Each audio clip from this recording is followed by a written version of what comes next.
안녕하세요. 책 읽는 생각부자입니다. 오늘은 개그맨에서 사업가, 베스트셀러 작가, 7만 구독자의 유튜버, 한 달에 수십 차례 강연을 하는 강사로 활약 중인 고명환님의 고전이 답했다를 소개드리려고 합니다. 전작 나는 어떻게 삶의 해답을 찾는가는 전 세계 4개국에 수출되기도 했습니다. 개그맨으로 한참 밤낮 없이 앞만 보고 바쁘게만 살던 그가 34세 교통사고로 3일의 사형 선고를 받습니다. 기적적으로 살아나 제2의 인생을 살게 된 그는 끌려다니는 삶, 내 생각이 아닌 생각들에서 벗어난 오직 내면의 목소리에 귀 기울이는 자신만의 삶을 살려고 끊임없이 책을 읽고 자신에게 물었습니다. 그리고 20여 년이 지난 지금 마땅히 살아야 할 삶을 살아가고 있습니다. 그가 말하는 고전은 꼭 오래된 책만은 아닙니다. 인생에 답을 주고 깨달음을 주는 책이라면 그것이 바로 고전이지요. 그의 책은 그가 말하는 의미에서 제게도 고전으로 다가왔습니다. 우리가 알고 있다고 생각하는 개그맨 고명환이 아닌 철학자 고명환의 이야기에서 우리 각자가 마땅히 살아야 할 삶은 무엇인지 고전 속으로 들어가 보겠습니다. 나는 누구인가? 나는 얼마짜리 사람인가? 최진석 교수의 책 최진석의 대한민국 읽기를 읽다 이 문장에서 가슴이 뻥 뚫렸습니다. 문명은 세 개의 층으로 이루어진다. 시선이 물건에 가 있으면 후진국, 물건과 제도에 가 있으면 중진국, 물건과 제도와 철학에 모두 가 있으면 선진국이다. 문명 세계를 물건, 제도, 철학의 세 층으로 정리했습니다. 제 삶의 기준이 생겼습니다. 제가 운영하고 있는 식당 메밀꽃이 피었습니다가 나아가야 할 방향이 명쾌해졌죠. 창업 후 10년이 지난 요즘 약간의 답답함을 느끼고 있었습니다. 나는 물건과 제도까지만 보고 있었습니다. 철학의 시선으로는 생각하지 않고 있었던 거죠. 내 시선의 수준을 인정하고 나니 갈 길이 보였습니다. 물건과 제도를 팔지 말고 철학을 팔자. 너는 메밀국수에 어떤 철학을 담고 싶니? 나는 어떤 철학을 내세울 것인가? 행복한 식당, 건강한 식당, 다시 오고 싶은 식당, 이런 생각에 잠긴 채 매장에서 서빙을 하고 있는데 여성 손님 한 분이 저를 조용히 부르더니 말했습니다. 이렇게 맛있는 음식을 만들어주셔서 너무 고마워요. 그래, 이거다. 고마운 식당. 손님들이 내 매장을 방문한 후에 고마움을 느끼는 식당으로 만들자. 당신은 언제 가장 행복한가요? 노티드 도넛은 도넛을 팔지 않습니다.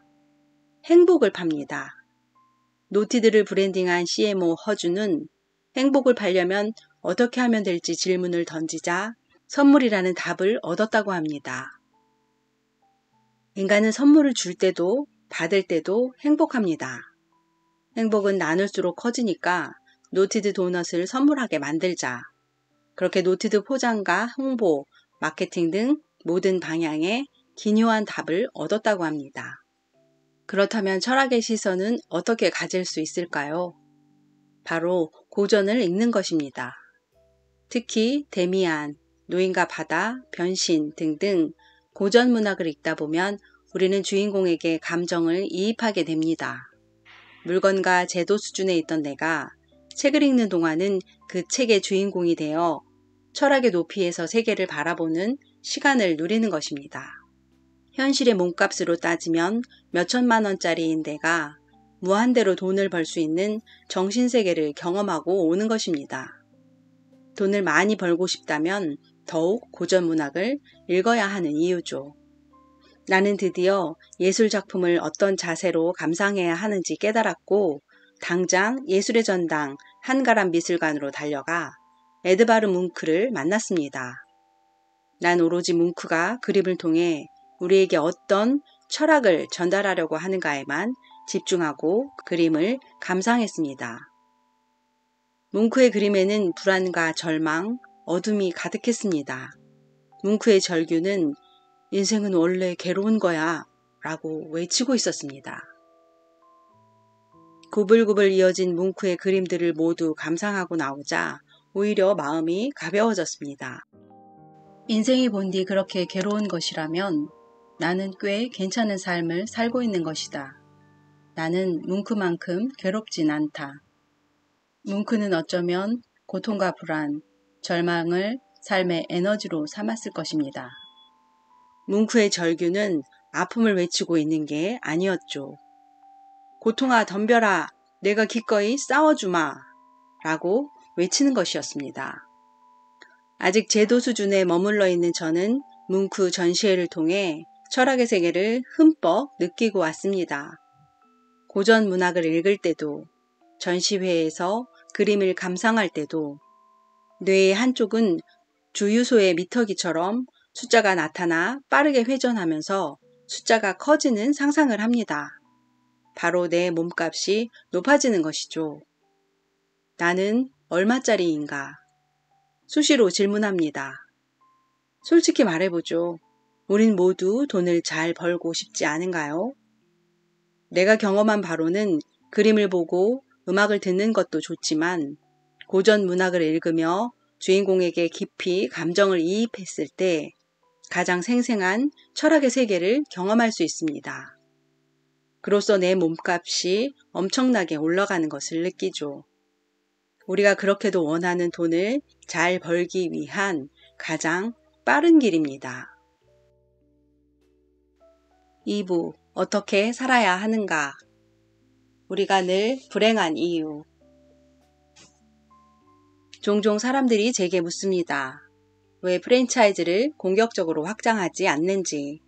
그 정도 브랜드 파워면 못해도 600개의 매장은 만들었을 텐데 왜 안 하냐고요. 처음 그런 말을 들었을 땐 내가 뭔가 잘못하고 있는지 잠깐 고민했죠.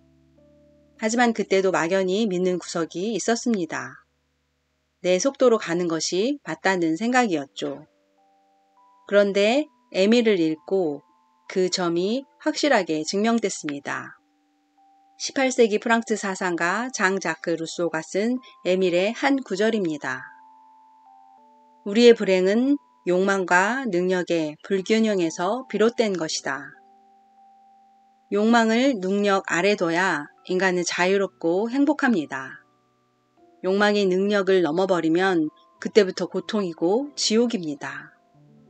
가진 능력에 비해 욕망이 크다면 영웅이라 할지라도 그 존재는 약하고 욕망에 비해 가진 능력이 크다면 벌레와 같은 매물일지라도 그 존재는 강하다고 루소는 말합니다.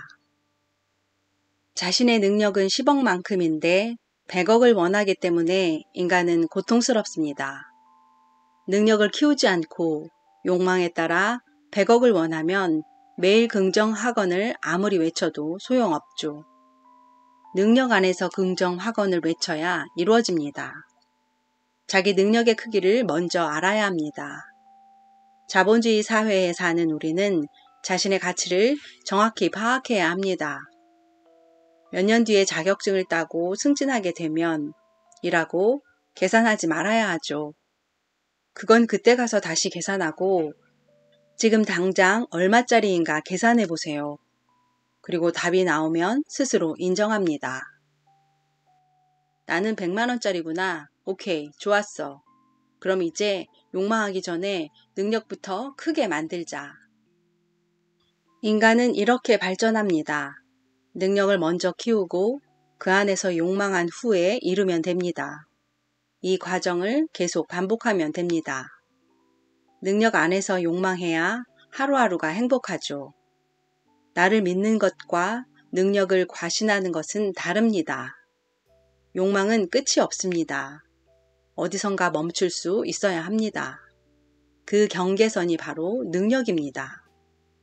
나의 능력을 알고 그 안에서 욕망한다면 벌레가 사자보다 위대합니다. 자신의 능력 안에서만 욕망합니다. 심지어 욕망을 채우고 능력이 남습니다. 남은 능력으로 다른 사람의 욕망을 돕습니다. 나의 능력 범위 안에서 욕망할 때 우리는 자유롭기까지 합니다. 더 이루고 싶으면 능력을 먼저 키우면 됩니다. 능력을 욕망 앞에 두면 됩니다. 이게 선순환이죠. 만약 주변에서 당신은 너무 느리다 라고 말한다면 당신은 잘 살고 있는 것입니다. 남들이 던지는 욕망에 휘둘리지 않는 것도 능력입니다. 우리는 해야만 하는 일이 아니라 하고 싶은 일, 할 수 있는 일만 하면서 돈도 벌기를 얼마나 원하나요? 그렇게 살 수 있습니다. 능력 안에서 욕망하면 됩니다. 욕망 앞에 능력을, 개념 앞에 직관을. 3부, 무엇을 행해야 하는가? 일단 시작한 후에 계획하라. 연애할 때는 온갖 맹세로 나를 유혹하더니 결혼하고 나니까 하나도 안 지키네. 아내가 종종 나를 놀리며 하는 말입니다. 사실 기억이 안 납니다. 연애할 때 분명 수많은 맹세와 약속과 결심을 했는데 그 내용은 기억이 안 납니다. 연애할 땐 사랑의 감정이 너무 맹렬했죠. 정말 못할 일이 없었습니다. 밤하늘의 별도 오늘 당장 따줄 수 있었죠. 거짓말이 아니었습니다. 사랑하는 사람에게 뭐든지 해주고 싶고 또 뭐든지 해줄 수 있는 자신감이 있었죠. 그런데 왜 모든 약속을 잊어버린 걸까요? 햄릿을 읽고 깨달았습니다. 감정이 격할 때 하는 결심, 그 감정 사라지고 나면 잊힌다오. 갑자기 속에서 확 열정이 솟아날 때가 있죠.